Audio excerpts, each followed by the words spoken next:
happened in that classroom and what your son had done? Well, my immediate reaction was, not knowing his condition, that he was maybe just injured. He was going to be okay.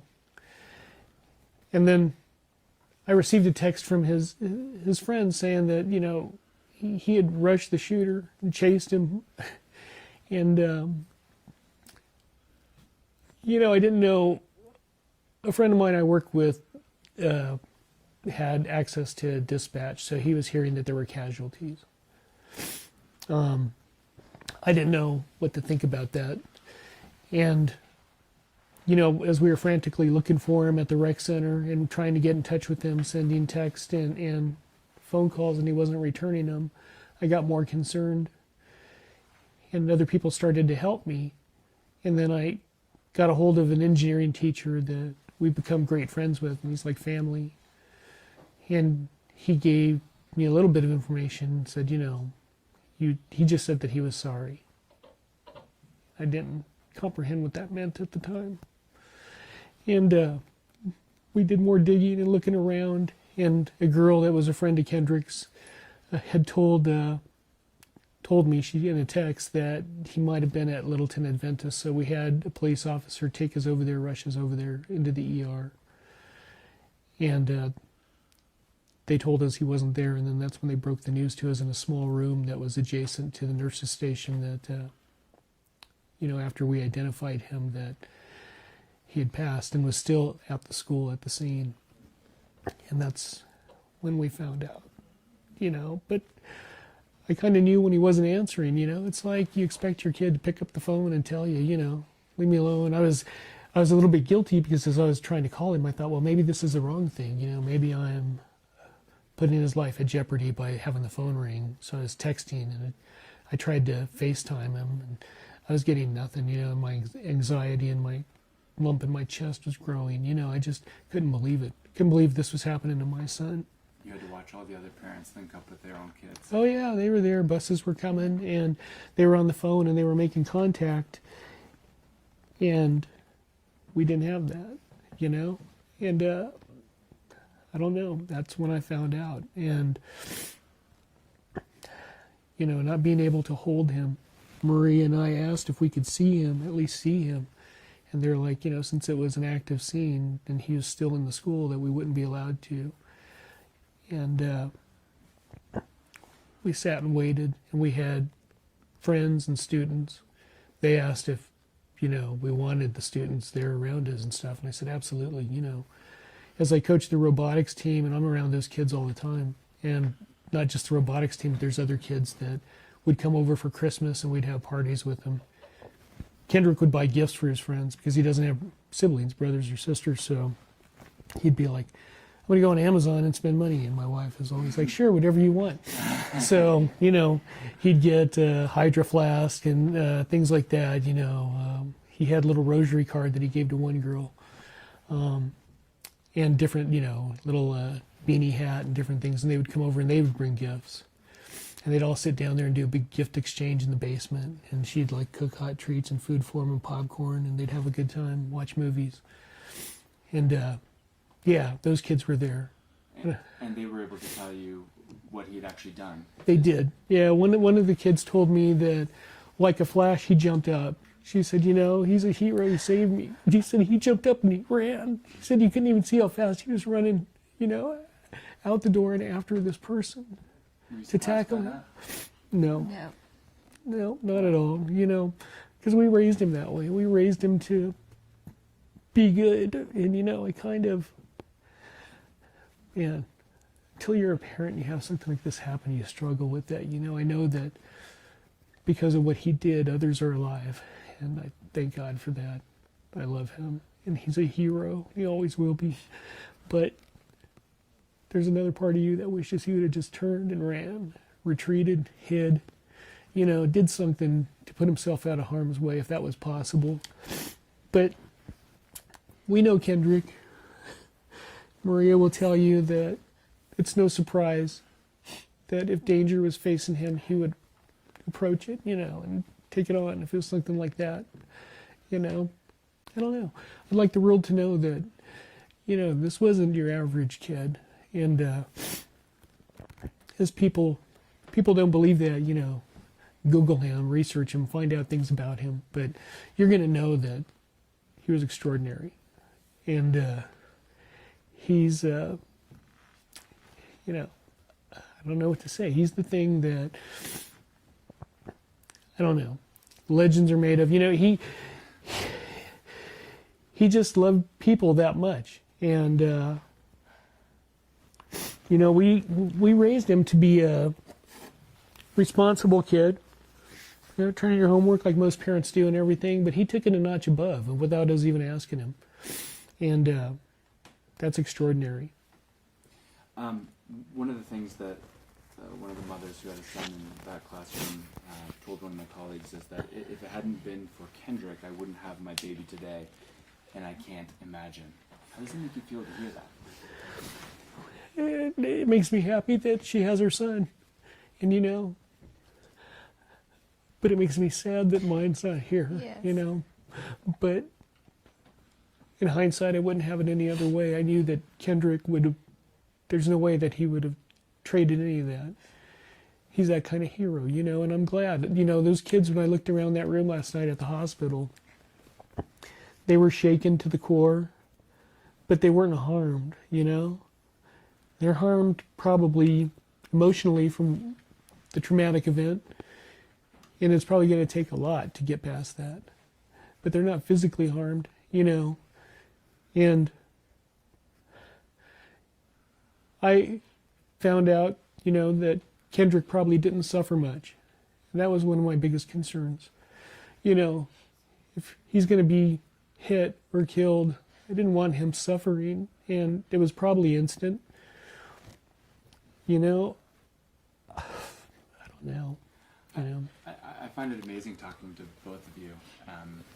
Neither of you hesitated when I asked you if you were surprised that he had had this in him, and I wonder what made you know that he could do something like this. Well, he's always been that way. He's, Kendrick, we've always built confidence into him. That's been a huge thing for both of us to teach him. And I'll give you an example. When he was a little kid, we were in a swimming pool at one of the Marriotts, we work at, and we're in there swimming, and he runs and jumps. And he's like, what are you doing? And he splashes, and we run over and we grab him. And he's like, I'm swimming. I go, well, you don't know how to swim. Oh, I could do this. But that's the kind of personality that he had. We'd work on his Jeep, and he's like, oh, I'm going to change your rear axle out because this one's bad or noisy. So my friends are going to the wrecking yard, and we're going to do something like that. And I'm like, have you researched it a little bit? Yeah, I know enough about it. We'll get it done today. He was a smart kid. He was smart, and he was confident, and he was sure about what he was doing. He was no doubt that if there's danger or there's a situation, and if he could, he's going to act on it. And, that's why I'm not surprised. I'm sad. I'm mad. I have all these emotions. I feel like my life is blank as of yesterday. I think that there's a portion of just, it's like shutting the door, It's like I'm not going to get something back ever. It's never going to be the same. And I wonder how we're going to wither that, but I'm not surprised about what he did. And, that's the way we raised him. But we hoped that he would never be in that situation, and here we are. So, the character of their kids when they're not looking, it seems like you guys had no doubt. Yeah. Yeah, no doubt. I mean, I never worried about that. I worried about other stuff. It's like he would pack up his Jeep and go four-wheeling on trails, when they had a day off, and like it was a professional development day and the kids weren't at school. And he's like, can I go? And I'm like, yeah, you can go. Where you go and tell me the trail. Text me before you lose cell service or whatever. I know you're going to be okay. That was fine. I worried about the journey there in a car accident or something crazy, other people, or a tragic event like this truck that, killed people on I-70. That's what I would worry about. But, not anything else. I mean, he wasn't a risk taker. He was pretty confident about what he did. I mean, sometimes we would say he's even kind of chicken at certain things, but it wasn't that. It's just that he was very confident about what he did and what he knew. So yeah, I mean, that's Did you ever worry about the safety of his school? Never. No. No. Why? Well, why? Because, it was a smaller school. I mean, in the back of my mind, I'll be quite honest with you, when we were looking at schools, I loved the fact that, it was a STEM school. And back then, the elementary school wasn't even part of it. It was just, one building. And it's like an office building. I'm like, wow, this is cool because it's not a traditional school. It's kind of good in a lot of ways, right? It's like you see schools where bad things happen. And this school is small, it's like there's more teacher bodies around. It's got good ratings. Kids are all good, it's like it's going to be fine. Nothing like that's ever going to happen here. So it never even entered my mind. Even with all of the other shootings in this region? Yeah, even with all we never thought twice about that. And as I mentored the robotics team there, I've never, seen an incident. Kids were always respectful and good. I mean, all the time I was in the school, I never, man, I've been in other public schools and I've seen, hate to judge, but just, things that could be a situation or bad when you look around. And I didn't see that in this school because it wasn't there. There were kids.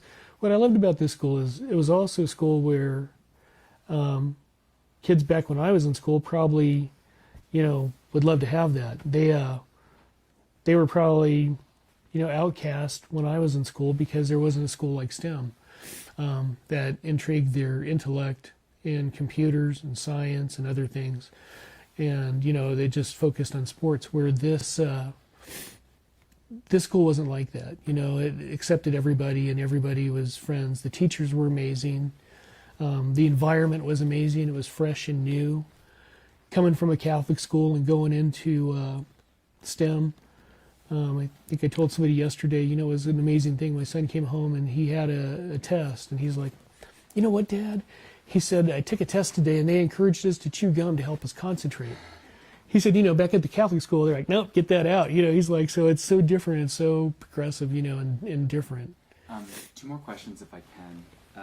I'm curious about something that you told me earlier about your son being a patriot and about his grandfather being a Marine. Yes. So many people are going to just really idolize your son's bravery.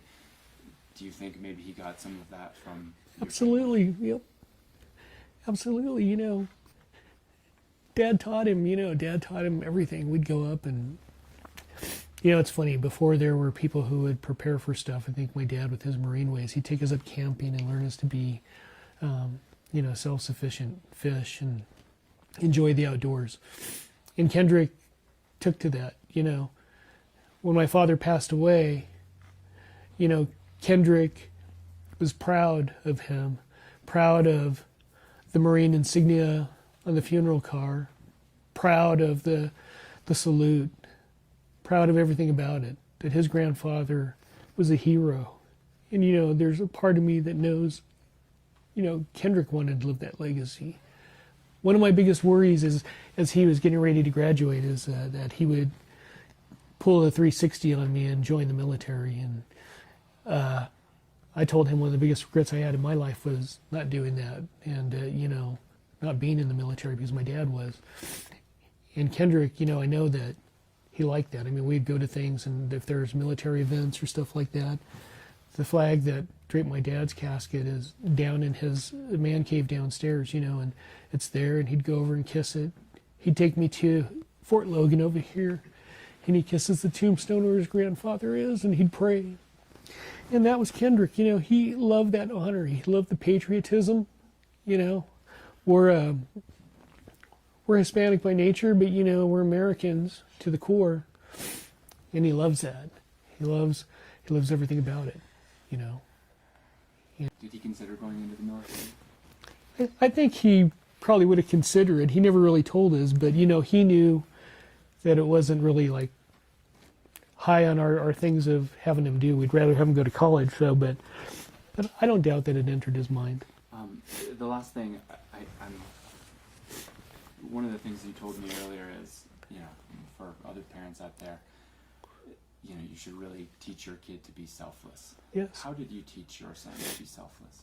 We taught him how to be selfless in every way, shape, and form. As we were raising him, we're not wealthy folks, but we would sacrifice and buy things.